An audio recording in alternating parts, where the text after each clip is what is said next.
ಪುನರ್ಮನನ. Thales ಪ್ರಮೇಯ.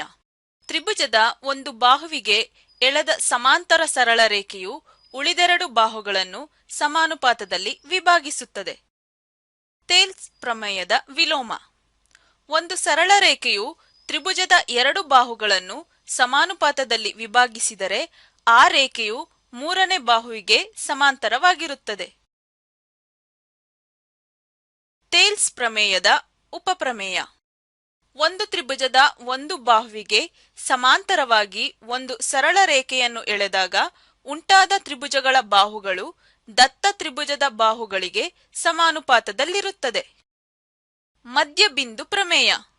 ತ್ರಿಭುಜದ ಯಾವುದೇ ಎರಡು ಬಾಹುಗಳ ಮಧ್ಯಬಿಂದುವನ್ನು ಸೇರಿಸುವ ರೇಖಾಖಂಡವು ಮೂರನೇ ಬಾಹುವಿಗೆ ಸಮಾಂತರವಾಗಿರುತ್ತದೆ ಮತ್ತು ಅದರ ಅರ್ಧದಷ್ಟಿರುತ್ತದೆ. ಪೀಠಿಕೆ. ತ್ರಿಭುಜಗಳ ಸಮರೂಪತೆ. ಎರಡು ತ್ರಿಭುಜಗಳು ಸಮರೂಪಿಗಳಾಗಿದ್ದರೆ ಈ ಚಿತ್ರಗಳನ್ನು ಗಮನಿಸಿ. 1. ಅವುಗಳ ಅನುರೂಪ ಕೋನಗಳು ಸಮವಾಗಿರುತ್ತವೆ. 2. ಅವುಗಳ ಅನುರೂಪ ಬಾಹುಗಳು ಸಮಾನುಪಾತದಲ್ಲಿರುತ್ತವೆ. ತ್ರಿಭುಜ ಎಬಿಸಿ ಮತ್ತು ತ್ರಿಭುಜ ಡಿಇಎಫ್ಗಳಲ್ಲಿ 1. ಕೋನ ಎ ಈಕ್ವಲ್ ಟು ಕೋನ ಡಿ, ಕೋನ ಬಿ ಈಕ್ವಲ್ ಟು ಕೋನ ಇ ಮತ್ತು ಕೋನ ಸಿ ಈಕ್ವಲ್ ಟು ಕೋನ F. 2. AB divided by DE equal to BC divided by EF equal to CA divided by F D ಆದರೆ ಆಗ ಎರಡೂ ತ್ರಿಭುಜಗಳು ಸಮರೂಪಿಗಳಾಗಿರುತ್ತವೆ. ಎ ಶೃಂಗವು ಡಿಗೆ ಅನುರೂಪವಾಗಿದೆ, ಬಿ ಶೃಂಗವು ಇಗೆ ಅನುರೂಪವಾಗಿದೆ ಮತ್ತು ಸಿ ಶೃಂಗವು ಎಫ್ಗೆ ಅನುರೂಪವಾಗಿದೆ. ಇದನ್ನು ನೀವು ಈ ಚಿತ್ರದಲ್ಲಿ ಗಮನಿಸಬಹುದು. ಎರಡು ತ್ರಿಭುಜಗಳ ಸಮರೂಪತೆಯನ್ನು ಈ ರೀತಿ ಸೂಚಿಸುತ್ತೇವೆ. ತ್ರಿಭುಜ ಎಬಿಸಿ ಸಿಮಿಲರ್ ಟು ತ್ರಿಭುಜ ಡಿಇಎಫ್. ತ್ರಿಭುಜ ಎಬಿಸಿ ಸಿಮಿಲರ್ ಟು ತ್ರಿಭುಜ ಡಿಇಎಫ್ ಅನ್ನು ತ್ರಿಭುಜ ಎಬಿಸಿಯು ತ್ರಿಭುಜ ಡಿಇಎಫ್ಗೆ ಸಮರೂಪಿಯಾಗಿದೆ ಎಂದು ಓದುತ್ತೇವೆ. ಈ ಚಿಹ್ನೆಯು ಸಮರೂಪ ಸಂಕೇತವನ್ನು ಸೂಚಿಸುತ್ತೇವೆ. ಈ ಚಿಹ್ನೆಯನ್ನು ಸರ್ವಸಮ ಸಂಕೇತವನ್ನು ಸೂಚಿಸುತ್ತವೆ. ಗಮನಿಸಿ, ಎರಡು ತ್ರಿಭುಜಗಳ ಸಮರೂಪತೆಯನ್ನು ಸಾಂಕೇತಿಕವಾಗಿ ವಿವರಿಸುವಾಗ ಸರಿಯಾದ ಅನುರೂಪ ಶೃಂಗಗಳನ್ನು ಉಪಯೋಗಿಸಬೇಕು. ಉದಾಹರಣೆಗೆ, ತ್ರಿಭುಜ ಎಬಿಸಿ ಮತ್ತು ತ್ರಿಭುಜ ಡಿಇಎಫ್ಗಳಲ್ಲಿ ತ್ರಿಭುಜ ಎಬಿಸಿ ಸಿಮಿಲರ್ ಟು ತ್ರಿಭುಜ ಇಡಿಎಫ್ ಅಥವಾ ತ್ರಿಭುಜ ಎಬಿಸಿ ಸಿಮಿಲರ್ ಟು ತ್ರಿಭುಜ ಎಫ್ಇಡಿ ಬರೆಯಲು ಸಾಧ್ಯವಿಲ್ಲ. ಆದರೆ ತ್ರಿಭುಜ ಬಿಎಸಿ ಸಿಮಿಲರ್ ಟು ತ್ರಿಭುಜ ಇಡಿಎಫ್ ಎಂದು ಬರೆಯಬಹುದು. ತ್ರಿಭುಜಗಳ ಸಮರೂಪತೆ. ಈ ಚಿತ್ರವನ್ನು ಗಮನಿಸಿ. ತ್ರಿಭುಜಗಳ ಸರ್ವಸಮ ಎಂದು ನಿರ್ಧರಿಸಲು ಎರಡು ತ್ರಿಭುಜಗಳ 3 ಜೊತೆ ಅನುರೂಪ ಅಂಶಗಳು ಮಾತ್ರ ಅವಶ್ಯಕತೆ ಇರುತ್ತದೆ. ಈಗ ಎರಡು ತ್ರಿಭುಜಗಳನ್ನು ಸಮರೂಪ ಎಂದು ನಿರ್ಧರಿಸಲು ಎಲ್ಲಾ 6 ಜೊತೆ ಅನುರೂಪ ಅಂಶಗಳನ್ನು ಗಣನೆಗೆ ತೆಗೆದುಕೊಳ್ಳದೆ ಕಡಿಮೆ ಅನುರೂಪ ಅಂಶಗಳ ಜೊತೆಗಳೊಂದಿಗೆ ನಿರ್ಧಾರಕ ಗುಣಗಳನ್ನು ತಿಳಿಯೋಣ. ನಿರ್ಧಾರಕ ಗುಣ ಎಂದರೇನು? ನಿರ್ಧಾರಕ ಗುಣ ಎಂದರೆ ತೀರ್ಪು ಅಥವಾ ನಿರ್ಣಯಗಳನ್ನು ವಿಶೇಷವಾಗಿ ವೈಜ್ಞಾನಿಕವಾಗಿ ರೂಪಿಸಲಾಗುತ್ತದೆ.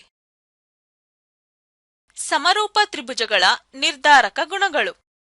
ಕೆಳಗಿನ 3 ನಿರ್ಧಾರಕ ಗುಣಗಳು ಎರಡು ತ್ರಿಭುಜಗಳ ಸಮರೂಪತೆಯನ್ನು ಸಾಬೀತುಪಡಿಸಲು ಸಾಕು. 1. ಕೋನ ಕೋನ ಎ ಸಮರೂಪತೆಯ ನಿರ್ಧಾರಕ ಗುಣ. ಈ ಕೆಳಗಿನ ಚಿತ್ರವನ್ನು ಗಮನಿಸಿ. 2.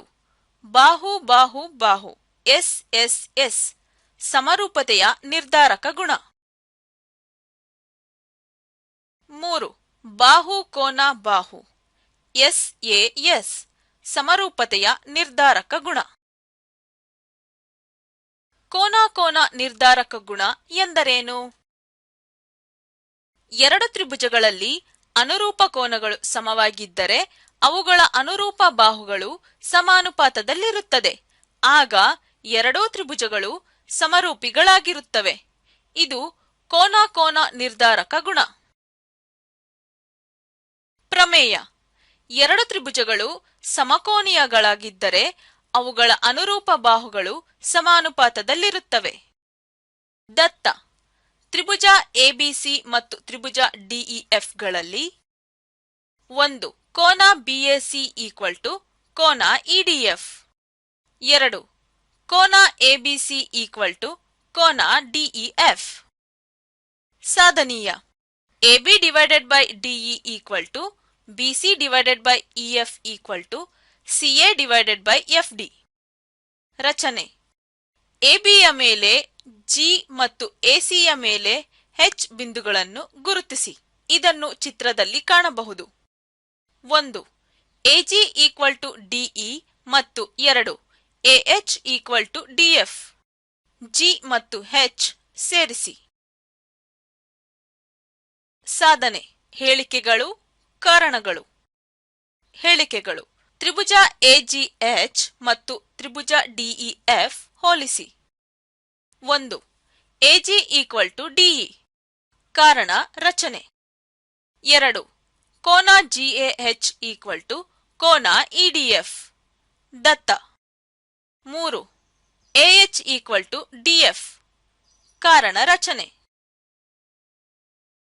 ತ್ರಿಭುಜ AGH ಮತ್ತು ತ್ರಿಭುಜ DEF ಗಳನ್ನು ಹೋಲಿಸಿ. ಆದುದರಿಂದ ತ್ರಿಭುಜ AGH ಕಾಂಗ್ರುಯೆಂಟ್ ಟು ತ್ರಿಭುಜ DEF SAS ನಿಂದ ಮತ್ತು ಕೋನ AGH = ಕೋನ DEF ಸರ್ವಸಮ ತ್ರಿಭುಜಗಳ ಅನುರೂಪ ಭಾಗಗಳು. ಆದರೆ ಕೋನ ABC = ಕೋನ DEF ದತ್ತದಿಂದ. ತ್ರಿಭುಜ AGH ಮತ್ತು ತ್ರಿಭುಜ DEF ಗಳನ್ನು ಹೋಲಿಸಿ. ಕೋನ AGH = ಕೋನ ABC. ಅನುರೂಪ ಕೋನಗಳು ಸಮವಾಗಿದ್ದರೆ ರೇಖೆಗಳು ಸಮಾಂತರವಾಗಿರುತ್ತವೆ. ಇದರಿಂದ GH ∥ BC.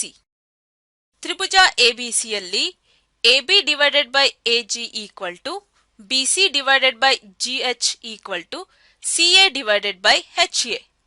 ಥೇಲ್ಸ್ ಪ್ರಮೇಯದ ವಿಲೋಮದಿಂದ. ಹಾಗಾಗಿ AB/DE = BC/EF = CA/FD. ತ್ರಿಭುಜ AGH ಕಾಂಗ್ರುಯೆಂಟ್ ಟು ತ್ರಿಭುಜ DEF ನಿಂದ. ಕೋನ ಸಮರೂಪತೆಯ ನಿರ್ಧಾರಕ ಗುಣ. ಒಂದು ತ್ರಿಭುಜದ ಎರಡು ಕೋನಗಳು ಮತ್ತೊಂದು ತ್ರಿಭುಜದ ಎರಡು ಅನುರೂಪ ಕೋನಗಳಿಗೆ ಸಮನಾಗಿದ್ದರೆ ಕೋನ ಮೊತ್ತದ ನಿಯಮದಂತೆ ಮೂರನೇ ಕೋನಗಳು ಪರಸ್ಪರ ಸಮನಾಗಿರುತ್ತದೆ. ಈ ಚಿತ್ರವನ್ನು ಗಮನಿಸಿ. ಕೋನ ಸಮರೂಪತೆಯ ನಿರ್ಧಾರಕ ಗುಣವನ್ನು ಈ ರೀತಿ ಸಹ ವಿಶ್ಲೇಷಿಸಬಹುದು. ಒಂದು ತ್ರಿಭುಜದ ಎರಡು ಕೋನಗಳು ಇನ್ನೊಂದು ತ್ರಿಭುಜದ ಎರಡು ಅನುರೂಪ ಕೋನಗಳಿಗೆ ಸಮನಾಗಿದ್ದರೆ ಆ ತ್ರಿಭುಜಗಳು ಸಮರೂಪವಾಗಿರುತ್ತವೆ. ಇದನ್ನು ಎರಡು ತ್ರಿಭುಜಗಳ ಕೋನ ಸಮರೂಪ ನಿರ್ಧಾರಕ ಗುಣ ಎಂದು ಹೇಳಬಹುದು. ತ್ರಿಭುಜ DEF ಮತ್ತು ತ್ರಿಭುಜ MNPಗಳು ಸಮರೂಪಿಗಳು. ಈ ಚಿತ್ರವನ್ನು ಗಮನಿಸಿ. ತ್ರಿಭುಜ DEF ಮತ್ತು ತ್ರಿಭುಜ MNPಗಳನ್ನು ಗಮನಿಸಿ. ಕೋನ F = 180° - 70° + 80° = 180° - 150° = 30°. ಕೋನ D = ಕೋನ M = 70°. ಕೋನ F = ಕೋನ P = 30° ಮತ್ತು ಕೋನ E = ಕೋನ N = 80°. ಆದುದರಿಂದ ಕೋನ ನಿರ್ಧಾರಕ ಗುಣದಿಂದ ತ್ರಿಭುಜ DEF ಸಿಮಿಲರ್ ಟು ತ್ರಿಭುಜ MNP. ಚಿತ್ರದಲ್ಲಿ ತ್ರಿಭುಜ ಒಡಿಸಿ ಸಿಮಿಲರ್ ಟು ತ್ರಿಭುಜ ಒಬಿಎ. ಕೋನ ಬಿಒಸಿ ಈಕ್ವಲ್ ಟು 120 ಡಿಗ್ರಿ ಮತ್ತು ಕೋನ ಸಿಡಿಒ ಈಕ್ವಲ್ ಟು 70 ಡಿಗ್ರಿ. ಕೋನ ಡಿಒಸಿ, ಕೋನ ಡಿಸಿಒ ಮತ್ತು ಕೋನ ಒಎಬಿ ಯನ್ನು ಕಂಡುಹಿಡಿಯಿರಿ. ಈ ಚಿತ್ರವನ್ನು ಗಮನಿಸಿ. ಪರಿಹಾರ: ಕೋನ ಡಿಒಸಿ ಪ್ಲಸ್ ಕೋನ ಸಿಒಬಿ ಈಕ್ವಲ್ ಟು 180 ಡಿಗ್ರಿ.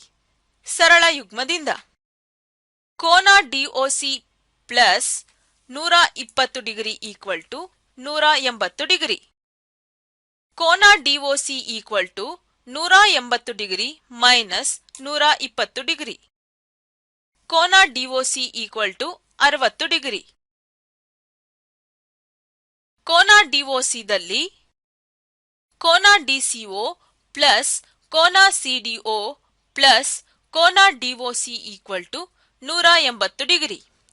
ತ್ರಿಭುಜದ ಕೋನಗಳ ಮೊತ್ತದಿಂದ ಕೋನ DCO plus 70 degree plus 60 degree equal to 180 degree.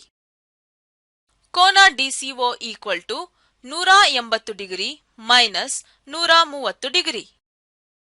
ಕೋನ ಡಿಸಿಒ ಈಕ್ವಲ್ ಟು 50 ಡಿಗ್ರಿ. ಕೋನ ಡಿಸಿಒ ಈಕ್ವಲ್ ಟು ಕೋನ ಒಎಬಿ ಈಕ್ವಲ್ ಟು 50 ಡಿಗ್ರಿ. ಕೋನ ಒಡಿಸಿ ಸಿಮಿಲರ್ ಟು ಕೋನ ಒಬಿಎ ದತ್ತದಿಂದ